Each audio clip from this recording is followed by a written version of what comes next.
കർത്താവായ യേശുക്രിസ്തുവിൻ്റെ പരിശുദ്ധ നാമത്തിൽ എല്ലാവർക്കും വന്ദനം.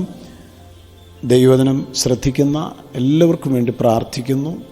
ദൈവം എല്ലാവരെയും ധാരാളമായി അനുഗ്രഹിക്കട്ടെ.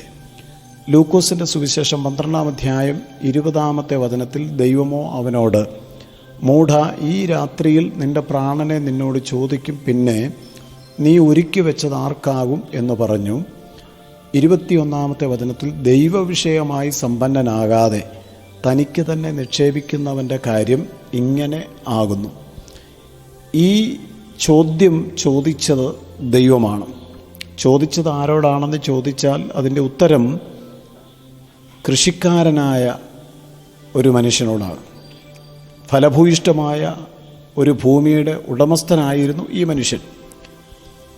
അദ്ദേഹത്തെക്കുറിച്ച് നാം പഠിക്കുമ്പോൾ അയാളൊരു ദുഷ്ടനായിരുന്നില്ല. തെറ്റായ ഏതെങ്കിലും മാർഗം ഉപയോഗിച്ച് സമ്പന്നനായി തീർന്ന ഒരു വ്യക്തിയല്ല ഈ കൃഷിക്കാരൻ.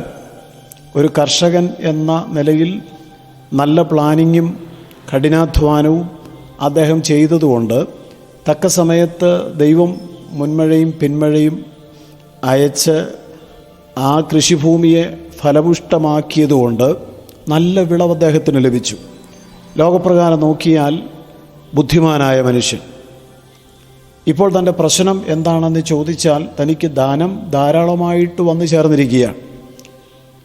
കാർഷിക ഉൽപ്പന്നങ്ങൾ ഇപ്പോൾ തനിക്ക് വേണ്ടുവോളമുണ്ട്, അതിലപ്പുറവുമുണ്ട്. അത് കേടുവരാതെ ഭാവിക്ക് വേണ്ടി എവിടെ കൂട്ടിവെക്കണം എന്നുള്ള ചിന്തയാണ് ഇപ്പോൾ തന്നെ ഭരിച്ചിരിക്കുന്നത്. ആ സമ്പത്ത് കൊണ്ട് താൻ ചിന്തിക്കുന്നത് ഈ ധാന്യങ്ങളെല്ലാം കൂട്ടിവെക്കുവാനുള്ള ചില ക്രമീകരണങ്ങൾ ചെയ്യാമെന്നാണ്. നാമും പലപ്പോഴും ഈ കർഷകനെ പോലെ അല്ലേ എന്ന് പരിശോധിക്കുന്നത് ഉചിതമായിരിക്കും. അല്പം കൂടെ ജീവിത സൗകര്യങ്ങൾ വർദ്ധിച്ചിരുന്നെങ്കിൽ, ഒരു നല്ല ജോലി ലഭിച്ചിരുന്നെങ്കിൽ, ബിസിനസ് അല്പം കൂടെ അഭിവൃദ്ധിപ്പെട്ടിരുന്നെങ്കിൽ, അല്ലെങ്കിൽ ബാങ്കിൽ കിടക്കുന്ന നമ്മുടെ ഡിപ്പോസിറ്റിന് അല്പം കൂടെ പലിശ നിരക്ക് കിട്ടിയിരുന്നുവെങ്കിൽ, ഒരു നല്ല വീടും അല്പം കൂടെ സൗകര്യമുള്ളൊരു കാറും കിട്ടിയിരുന്നെങ്കിൽ, ഇങ്ങനെയുള്ള ചിന്തകളാണ് പലപ്പോഴും മനുഷ്യരെന്നുള്ള നിലയിൽ പലരെയും സ്വാധീനിക്കുന്നത്. വസ്തുവകകളും ധനങ്ങളും മനുഷ്യൻ്റെ ജീവിതത്തിൽ ആവശ്യമാണ്, അത് നിഷേധിക്കുവാൻ പറ്റുകയില്ല. എന്നാൽ മനുഷ്യൻ്റെ യഥാർത്ഥ ജീവൻ ഒരിക്കലും സമ്പത്തിനെ ആശ്രയിച്ചല്ല നിൽക്കുന്നത്. പണം വരികയും പോവുകയും ചെയ്യുന്ന ഒന്നാകുന്നു എന്ന് തിരുവെഴുത്ത് പഠിക്കുന്ന എല്ലാവർക്കും മനസ്സിലാകും. അത് ലോകത്തിൽ ആർക്കും ആനന്ദവും ആശ്വാസവും കൊടുത്തിട്ടില്ല. അതുകൊണ്ടാണല്ലോ സമ്പത്തിൻ്റെ അഭിവൃദ്ധിയെക്കുറിച്ച് പറയുമ്പോൾ ജ്ഞാനിയായ ശലോമോൻ ഇപ്രകാരം പറഞ്ഞത്, 2 കാര്യം ഞാൻ നിന്നോട് അപേക്ഷിക്കുന്നു, ജീവപര്യന്തം അവ എനിക്ക് നിഷേധിക്കരുതേ. വ്യാജവും ഭോഷ്കും എന്നോട് അകറ്റണമേ. ദാരിദ്ര്യവും സമ്പത്തും എനിക്ക് തരാതെ നിത്യവൃത്തി തന്ന് എന്നെ പോഷിപ്പിക്കണമേ. ഞാൻ തൃപ്തനായി തീർന്നിട്ട് യഹോവ ആർ എന്ന് നിന്നെ നിഷേധിപ്പാനും, ദരിദ്രനായി തീർന്നിട്ട് മോഷ്ടിച്ച് എൻ്റെ ദൈവത്തിൻ്റെ നാമത്തെ തീണ്ടിപ്പാനും സംഗതി വരരുതേ. സമ്പത്തിൻ്റെ അതിപ്രസരം നമ്മിൽ വസിക്കുന്ന ദൈവവചനത്തെ ഞെരുക്കി നിഷ്ഫലമാക്കി കളയുവാൻ സാധ്യതയുള്ള ഒന്നാണെന്നാണ് യേശു പഠിപ്പിച്ചത്. അതൊരു പരീക്ഷയാണ്. ആ കുടുക്കിൽ പലരും പെട്ടുപോയിട്ടുണ്ട് എന്നുള്ളതാണ് ഇവിടുത്തെ യാഥാർത്ഥ്യം എന്ന് നാം തിരിച്ചറിയുക. ഇവിടെ ദൈവം ഈ സമ്പന്നനായ മനുഷ്യനോട് ചോദിക്കുന്ന ഒരു ചോദ്യം, ഈ രാത്രിയിൽ നിൻ്റെ പ്രാണനെ നിന്നോട് ചോദിക്കും, പിന്നെ നീ ഒരുക്കി വെച്ചത് ആർക്കാകും എന്നായിരുന്നു. കാരണം ഈ മനുഷ്യൻ ദൈവവിഷയമായി സമ്പന്നനാകാതെ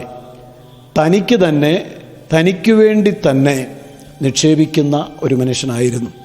ഇദ്ദേഹത്തിൻ്റെ ചില പ്രത്യേകതകൾ, ഞാൻ, എൻ്റെ, എനിക്ക് എന്നൊക്കെ പറയുന്ന പ്രയോഗങ്ങൾ അദ്ദേഹത്തെക്കുറിച്ച് പറയുമ്പോൾ വചനത്തിൽ നമുക്ക് കാണുവാൻ കഴിയും. തികച്ച് സ്വാർത്ഥനായിരുന്നു. അങ്ങനെയുള്ളൊരു വ്യക്തിത്വമായിട്ടാണ് ഈ കർഷകനെ നമുക്ക് കാണുവാനായിട്ട് കഴിയുന്നത്.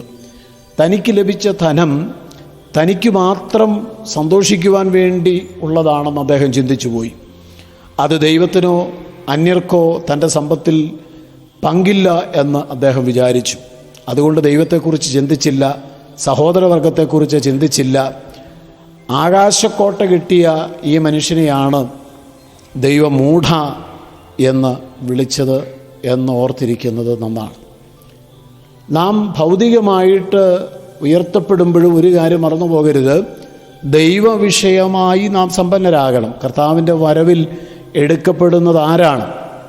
ഈ ലോകത്തിലെ ഭൗതിക സമ്പത്തിൻ്റെ അടിസ്ഥാനത്തിലല്ല യേശുവിൻ്റെ വരവിൽ ഒരാൾ എടുക്കപ്പെടുന്നത്. ചിലപ്പോഴൊക്കെ ആളുകൾ ചിന്തിക്കുന്നു, ദൈവം എന്നെ അനുഗ്രഹിച്ചതിൻ്റെ അടയാളമാണ് എൻ്റെ വീടും കാറും എൻ്റെ ഭൗതിക സമ്പത്തും എനിക്ക് ലഭിച്ചിരിക്കുന്ന ജോലിയും കാര്യങ്ങളുമെല്ലാമെന്ന് അനുഗ്രഹത്തിൻ്റെ അടയാളമായി പലരും സമ്പത്തിനെ കാണുന്നു.